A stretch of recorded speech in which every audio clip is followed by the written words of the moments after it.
Good afternoon, everyone. This is High Point Mayor Jay Wagner calling to order our special meeting of the High Point City Council for Tuesday, January 17th. For anyone who's listening online, there's a quorum of council present. All members are here except for Councilman Holmes and Councilman Johnson. Purpose of this meeting is we have two items on the agenda. One is discussion of our redistricting process, and the second is a closed session. And so I will begin the meeting then by recognizing our folks from Poynter and Spruill, and they're going to give us an update on our redistricting. Thank you. Good afternoon, Mayor, members of council. Caroline Mackey from Poynter Spruill. I've got with me Bill Gilkison, our map maker. I just want to reorient us to where we've been, where we are right now, and what comes next in the future. And then I'll turn things over to Bill to really talk about the maps. We've been meeting, this is probably our fourth meeting with you all to work on new redistricting plans for the next decade for the city of High Point. And you all have given us criteria, which Bill will discuss. In public meetings, all of our discussions have been in public, and we took those and Bill put together 3 different maps for you. Actually, 4 different maps. One map had 2 different alternatives. And we presented those last time we were here, which I think was in November. And then since then, we've received some feedback from you all, which went through our process that we had decided, an email to the clerk with a copy to the full council so that it is a public record. And we've got some efforts to meet those recommendations or requested changes, which Bill is going to show you tonight on the interactive map. After tonight, there's a couple of options. We've got built into the schedule where we could come back if we need to present even more plans. That would be in February if needed. And then we've got a public hearing set for March 6th. At some point, you all can let us know tonight, or we can sort of figure it out based on how this goes, if we need that next meeting, or if it can just go straight to a public hearing, and then after that, adoption of a resolution, which would then put these new ward lines in place for the next election. We'll just take things from you all as we go tonight. Bill's going to show you some changes to the maps on the interactive map, and he can show you the differences in the maps just to refresh your memory about what the options are. And then we're just here to take your feedback and hear your questions and try to answer those. So thank you. And let me turn things over to Bill. Good afternoon, members, Mayor and members of the council. Glad to be back here. I thought I would just start off by, I don't know if everybody was here, all the council members were here for all of the meetings in the past, so we thought we'd go over what we have done so far and what the basis for what we're doing now is. And so I'm going to make sure the mouse works. So what's on the screen there are your current wards. And the first thing that we tried to determine was whether you have to redraw the wards. And you do, because wards 2 and 5 have too few people to meet the criteria, the one person, one vote criteria, and Ward 6 has too many people. So that's what we started with, and the mayor at an early meeting announced the following criteria, which I believe came as a result of discussions with council members. 1, keep the districts as contiguous as possible, meaning not having any islands But that is not possible, of course, given that there are satellite annexations all around the edges of High Point. But the idea was to try to do that, keep precincts whole as a way to avoid splitting neighborhoods. Do not pair incumbents. Do not put any incumbent council members in the same district with any other council members. Preserve the cores of existing districts in most of the options. Our plan was to provide 3 options. And in setting this criteria, the council noted that only minor changes would be required to bring all the awards back into deviation. But the mayor said, produce one plan, one of the options, starting from a blank slate, rather than trying to preserve the cores of existing wards. And then at the first meeting, Councilman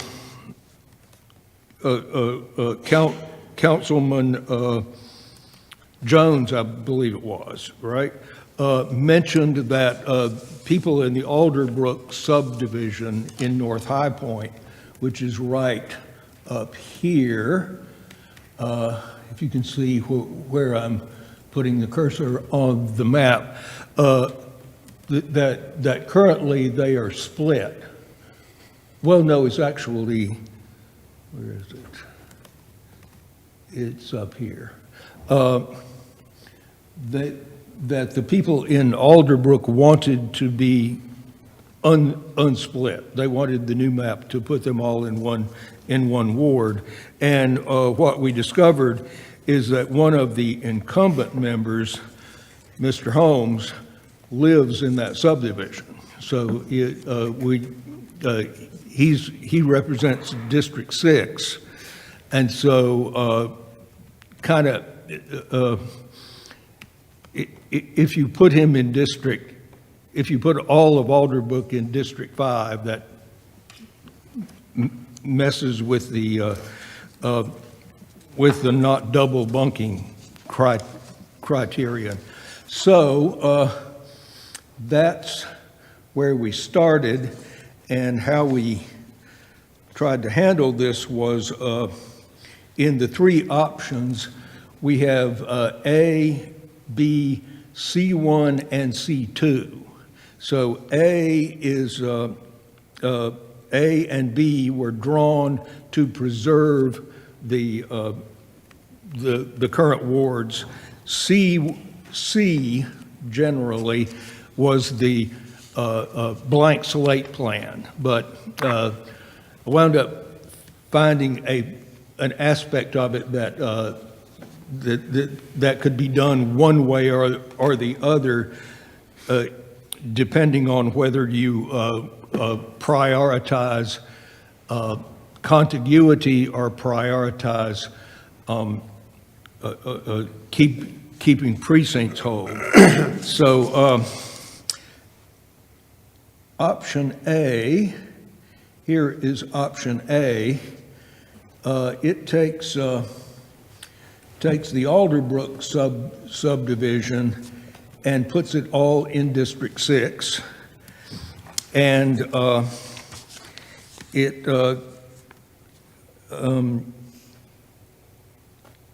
that leads to the splitting of this precinct here, which is H26.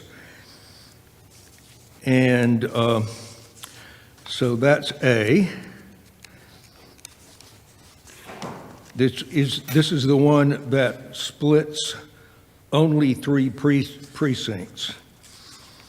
Option B, which is this one, does not, I'm going to say it prioritizes preserving existing wards. And so It does not completely unsplit the Alderbrook subdivision up here, but it splits it less than currently.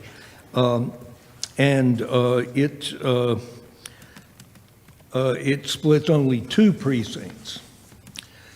And then options, the C options, the first one here, as we say, this was drawn without regard to current wards, and in fact, it changes all current wards. The A and B do not change wards 3 and 4. And let's see. Right. Will you repeat that part again? What does not change wards 3 and 4? Options A and B. Option C changes all the wards. Okay. And the difference between C1 and C2 is that C1 takes this little area here and puts it in Ward 4, which makes it contiguous, but splits this precinct, splits the Sandy Ridge area, I think it's called North Deep River Precinct. So therefore, it prioritizes contiguity. The C2 puts this area in Ward 6, which makes it look kind of not contiguous, but it allows you to keep this old precinct, North Deep River, whole. So those are the 2. After we sent this, we did get some feedback from members. We got further feedback from Mr. Jones saying, yes, let's unsplit Alderbrook and let's put Alderbrook in Ward 6, right? And then we heard from Mr. Williams saying all of the original plans took this precinct here, which I believe is High Point is H9.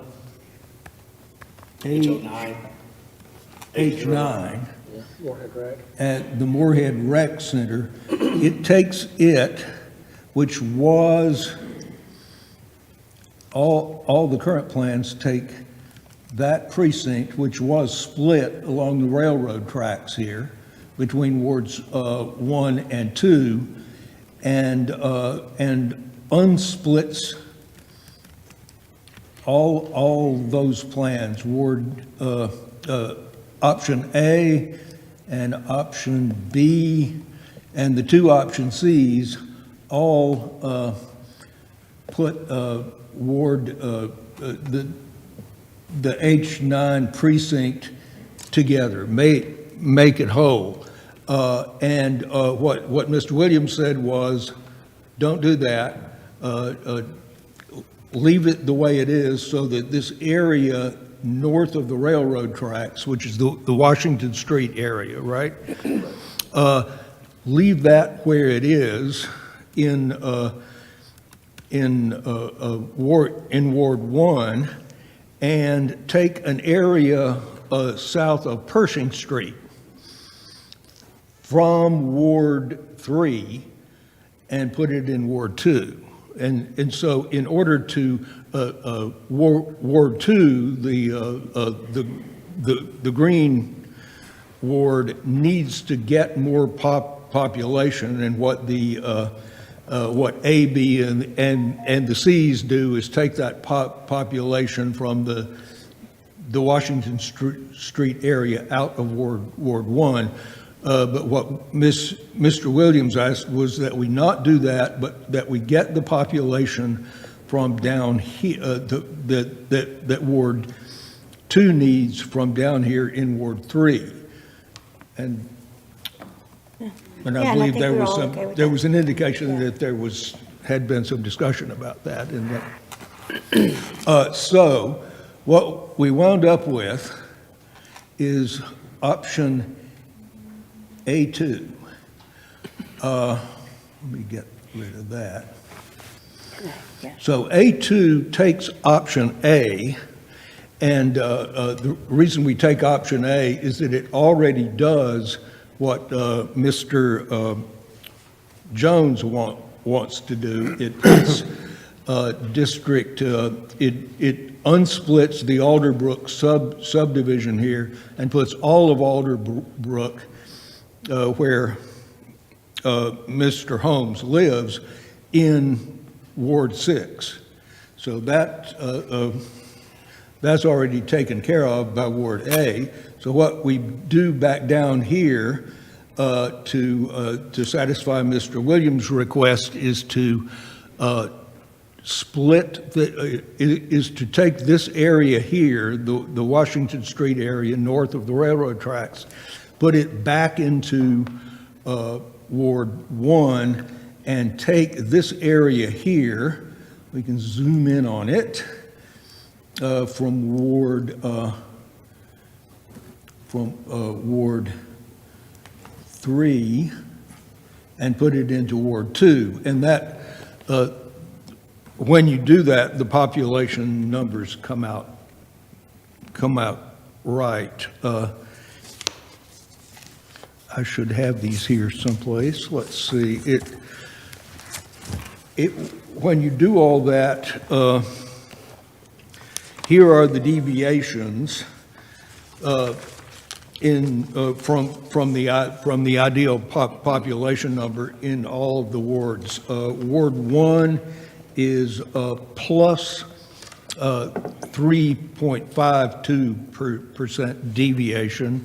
Ward 2 is minus 3.85 deviation. Ward 3 minus 3.70 deviation. Ward 4 plus 1.73 deviation. Ward 5 plus 1.08 deviation. And Ward 6 1.23 deviation. So that is what we have done. And that, we believe, satisfies the two requests. And there may be some other requests. Can I make a comment?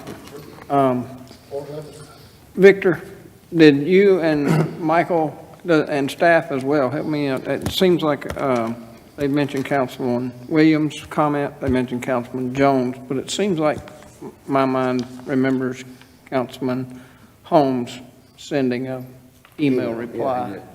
Does this, you think, satisfy what he was looking for? Yeah, because we don't want to draw him out because he lives right there on that line. So Right. if we combined it, like you said, in A, puts it all in one neighborhood, it just makes it less confusing for Okay. people that live over there. Well, without him being here and without me having photographic memory, I wanted to make sure I was clear. Yeah, His- we've talked on the phone about it too, and I think that would be very clear for his area and for mine. Okay. Yeah, his comment, Councilman Moore, was that he was happy to see that the Alderbrook would all stay together and as one ward instead of it being separated. Okay, thank you.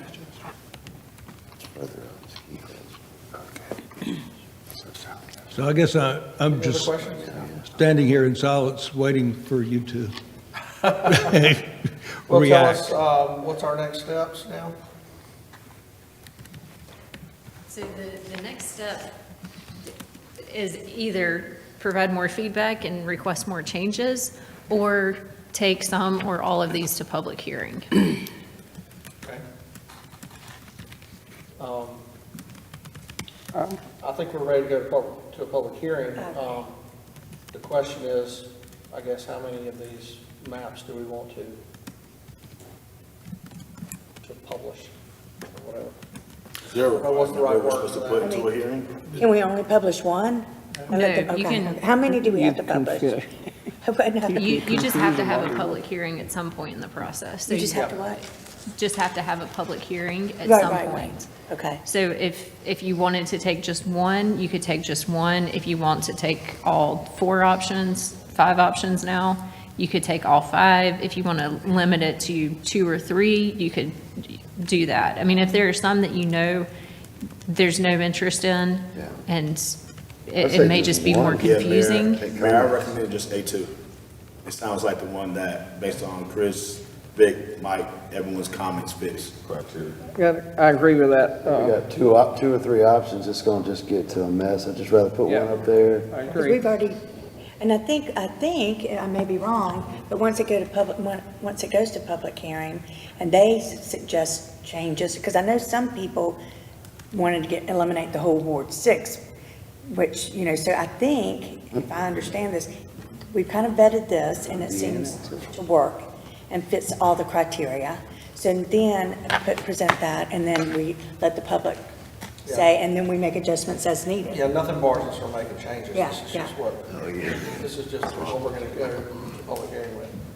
From a time standpoint, you mentioned March 6th was the current set date of public hearing. If we give you direction tonight, does it make any sense, or can it help to move that up? Sure. I think it would be fine to have the public hearing at a February meeting date. And then we've got time still built into the schedule that we had mapped out with the goal of completing this by April. If you have changes after the public hearing, we could incorporate those. If the rest of council's okay with that, I suggest that we would, if we are all in agreement on 1 or 2 maps, that we give them direction in that way, and then ask to move the public hearing up to February. Y'all fine with moving the public hearing up? Absolutely. So which February meeting then, the first one or the second one? Second meeting in February, good with that? Is there a 30-day notice requirement or anything like that? I'm aware, for this one. Just the standard, Just the standard. yeah, standard public hearing notice. Okay. All right, well, let's plan then for our second meeting in February. I'm seeing nods. Okay. I just realized that I neglected to, in recounting what the council members said in reaction to this, Council Member Hudson said that he did not like either of the C plans. So, Yeah, I do recall that. I still don't like the C plans just on the fact that it's so far off from what we have right now. It's almost starting with a blank slate with the citizens. Yeah. That's confusing. You know, but a lot of people don't know what ward they're in to start with, and then to tell the ones that know, no, you're not really in that anymore. I think that's asking for trouble. Okay, all right. So we got a plan, right? All right.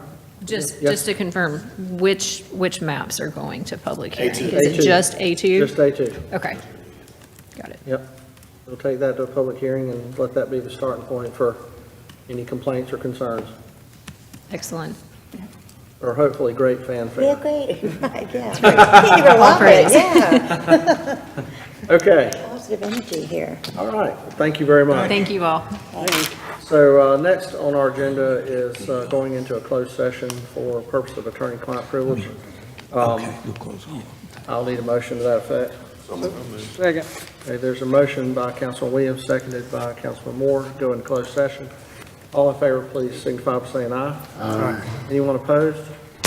Okay, that motion passes unanimously. We're in closed session